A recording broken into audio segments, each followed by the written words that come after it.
నమస్తే welcome to mega 9 TV నేను సిరాజ్ ఆంధ్రప్రదేశ్లో రాజకీయాలు శరవేగంగా మారిపోతున్నాయి. ఒకవైపు రైతుల ఆందోళన బాట చేయడం, మరోవైపు ప్రతిపక్షాలేమో పూర్తి స్థాయిలో అసెంబ్లీలో ప్రతిపక్ష హోదా కోసం కోర్టు బాట పట్టడం, మరోవైపు మెడికల్ కాలేజీల వివాదాలు, టీటీడీకి సంబంధించినటువంటి ఆరోపణలు, ఇలా మొత్తం మీద ఆంధ్రప్రదేశ్ రాజకీయాలు మాత్రం రసవత్తరంగా మారుతున్నటువంటి పరిస్థితి కనపడుతుంది. ఈ అంశాలకు సంబంధించి మనతో పాటు విశ్లేషణ చేయడానికి ప్రముఖ రాజకీయ విశ్లేషకులు వేల్పూరి శ్రీనివాసరావు గారు మనతో పాటు అందుబాటులో ఉన్నారు. శ్రీనివాసరావు గారు నమస్తే. నమస్తే. ఎలా ఉన్నారు? ఓకే. ప్రజెంట్ మనం చూసుకుంటే ఆంధ్రప్రదేశ్ ఇష్యూ సార్, మొత్తం మీద ప్రతిపక్ష హోదా కావాలి అనేసి ఈరోజు వైసీపీ కూడా కోర్టులో మళ్ళీ పిటిషన్ దాఖలు చేయడం జరిగింది. మాకు ఎలాగైనా మీరు స్పీకర్కి రూలింగ్ ఇవ్వండి, ప్రతిపక్ష హోదాని మాకు ఇచ్చేటువంటి ప్రయత్నం మీరు చేయండి అనేది మాత్రం వెళ్తున్నటువంటి పరిస్థితి. అసలు వైసీపీకి ప్రతిపక్ష హోదా వస్తుందా రాదా? ప్రతిపక్ష హోదా లేకపోతే అసెంబ్లీకి వచ్చేటువంటి దాఖలాలు కూడా కనబడినటువంటి పరిస్థితి కనబడుతుంది. వాస్తవానికి ప్రతిపక్ష హోదా ప్రజలు ఇవ్వాలి. సీట్లను బట్టి ఉంటాయి ప్రతిపక్ష హోదా. 175 సీట్లు ఉంటే కనీసం మరి 10% ఉండాలి. అట్లా కాకుండా ప్రజలు ప్రతిపక్ష హోదా కూడా లేకుండా వైసీపీకి 11 సీట్లు ఇచ్చారు. ఈ పరిస్థితుల్లో కోర్టులో వేసి నాకు ప్రతిపక్ష హోదా ఇవ్వమంటాం అనేది నిజంగా చెప్పాలంటే హాస్యాస్పదం.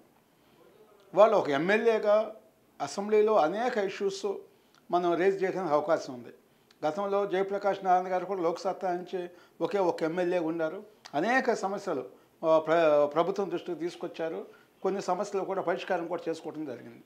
జగన్మోహన్ రెడ్డి గారు అసెంబ్లీకి వెళ్ళేటువంటి ఉద్దేశం లేకుండా ఈ విధమైనటువంటి విచిత్రమైనటువంటి యాక్టివిటీస్ చేయటం అనేది నిజంగా కూడా ఒక ముఖ్యమంత్రిగా చేసి, ఒక ఎంపీగా చేసి, ఒక ఎమ్మెల్యేగా ఉన్నటువంటి వ్యక్తి ఎలాంటి మరి ఈ డ్రామాలు వాస్తవం చెప్పుకోవాలంటే, ప్రజలకు అర్థమయ్యే భాషలో చెప్పాలంటే, మరి అసెంబ్లీకి వెళ్లకుండా ప్రజలు ఏదైతే మన మీద నమ్మకం పెట్టుకుని ఒక ఎమ్మెల్యే గెలిపిస్తే మన బాధ్యతను మనం విస్మరించి ప్రతి ఒక్క ఎమ్మెల్యే, ఎంపీ, మంత్రి, ముఖ్యమంత్రి ఎవరైనా సరే సేవకులు.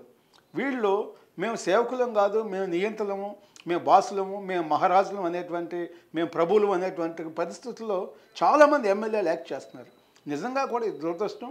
అంటే అసలు ప్రజాసేవకులు అనేవాళ్ళు ప్రజలకు సేవ చేయటం మర్చిపోయి కబ్జాలు చేయటం కానీ, మరి అనేక విధమైన లక్షల కోట్లు దోపిడీ చేయటం కానీ, ఇది ఒక వ్యాపారం అన్నమాట.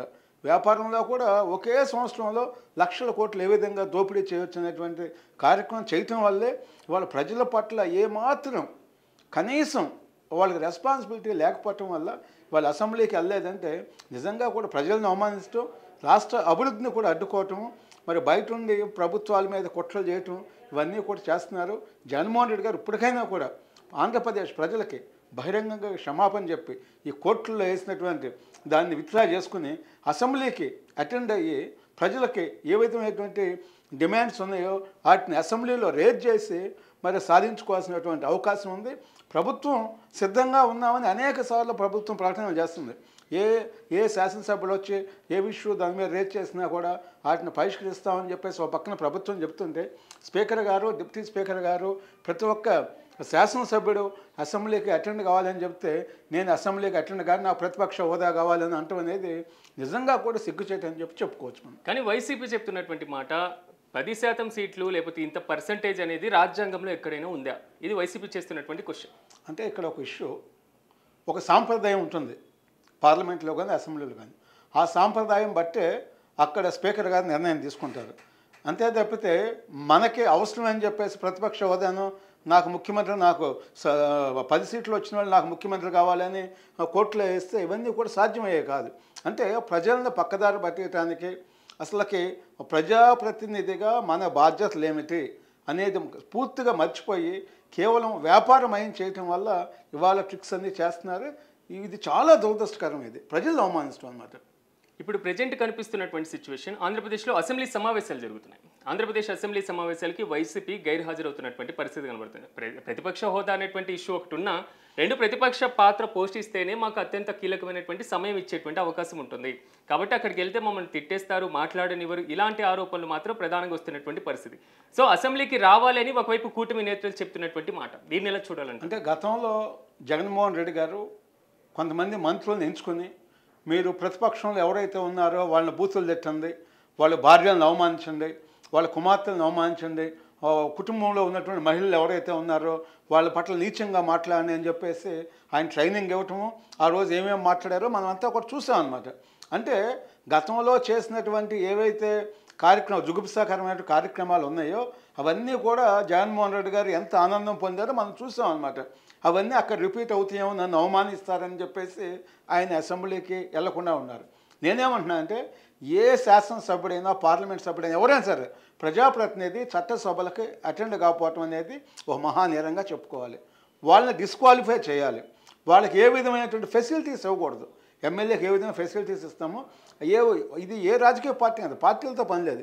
ఏ శాసనసభ్యుడైనా చట్టసభలకి ఇదైనప్పుడు ఎన్నికైనప్పుడు వాళ్ళు డెఫినెట్గా వాళ్ళ యొక్క విధులను నిర్వర్తించకుండా మేము అసెంబ్లీకి వెళ్లకుండా మేము జీతాలు తీసుకుంటాం, మేము ఎమ్మెల్యే హోదాను ఉపయోగించుకుంటాం, మేము ఈ విధమైనటువంటి కార్యక్రమాలు చేస్తాం అనేది అది కరెక్ట్ కాదు.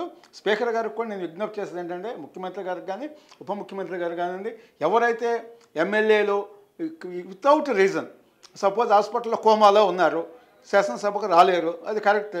దానివల్ల వాళ్ళు పర్మిషన్ తీసుకోవచ్చు, మేము కోమాలో ఉన్నాం రాలేమని చెప్పేసి. మీరు బయట మీ యాక్టివిటీస్ అన్నీ చేసుకుంటూ సభను అవమానించి మిమ్మల్ని ఎన్నుకున్నటువంటి ప్రజలను అవమానించినటువంటి ఇలాంటి వ్యక్తులు నిజంగా చెప్పాలంటే మనం సంఘ విద్రోహ శక్తులని చెప్పుకోవచ్చు. డెఫినెట్గా వీళ్ళని డిస్క్వాలిఫై చేయాలి. వితౌట్ రీజన్ సభకి ఎవరైతే అటెండ్ కారో వాళ్ళని డెఫినెట్ డిస్క్వాలిఫై చేయాలి, వాళ్ళ మీద యాక్షన్ తీసుకోవాలన్నమాట. అప్పుడే ఎవరికైనా కూడా ఒక ఇది వస్తుంది. సపోజ్ ఒక గవర్నమెంట్ ఎంప్లాయ్ ఒకటి లిమిట్ ఉంది కదా, ఇన్ని రోజుల పాటు రానప్పుడు అతని మీద అనర్హత వేటు వేసేటువంటి అధికారం స్పీకర్. గవర్నమెంట్ ఎంప్లాయ్ ఉన్నారు, రాలేదనుకోండి ఆబ్సెంట్ వేస్తారు. పర్టికులర్గా ఇన్ని రోజులు రాలేదంటే ఆటోమేటిక్గా వాటిని డిస్మిస్ చేస్తారన్నమాట. మరి అలాంటి ఇది ఉన్నప్పుడు మీకు ప్రత్యేకమైనటువంటి రాజ్యాంగంలో స్పెషల్ రూల్స్ ఏమి ఉండవు. డెఫినెట్గా దీని మీద ప్రత్యేకమైన చట్టం కూడా చేయాలి. అంటే ఇలాంటి పరిస్థితుల్లో రాజ్యాంగంలో అంబేద్కర్ గారు వీళ్ళందరూ కూడా ఊహించలేదు. అంటే ఇలాంటి వింత ఆలోచనలు ఉన్నటువంటి వ్యక్తులు, ప్రజల ద్రోహులు ఎవరైతే ఉన్నారో వీళ్ళందరూ కూడా ఎమ్మెల్యేలు ఎంపీలు అవుతారని ఆ రోజు అంబేద్కర్ గారు వీళ్ళంతా రాజ్యాంగం రాసిన వాళ్ళకి ఆ రోజు ఆలోచన రాలేదు. మరి వాళ్ళు నిజంగా దురదృష్టవశాత్తు ఇలాంటి యాంటీ సోషల్ ఎలిమెంట్స్ చాలామంది ఎమ్మెల్యేలు ఎంపీలు అయ్యారు కాబట్టి అనేక కేసులు, మర్డర్ కేసులు, రేప్ కేసులు, ఎన్ని కేసులు ఉన్నాయో ప్రజాపార్టీల మీద మనం చెప్పడం లేదు. అన్ని రాజకీయ పార్టీలు డెఫినెట్గా వీళ్ళ మీద యాక్షన్ తీసుకోవాలి. కావాలంటే చట్టం చేయండి, అసెంబ్లీలో పార్లమెంట్లో చట్టం చేయండి.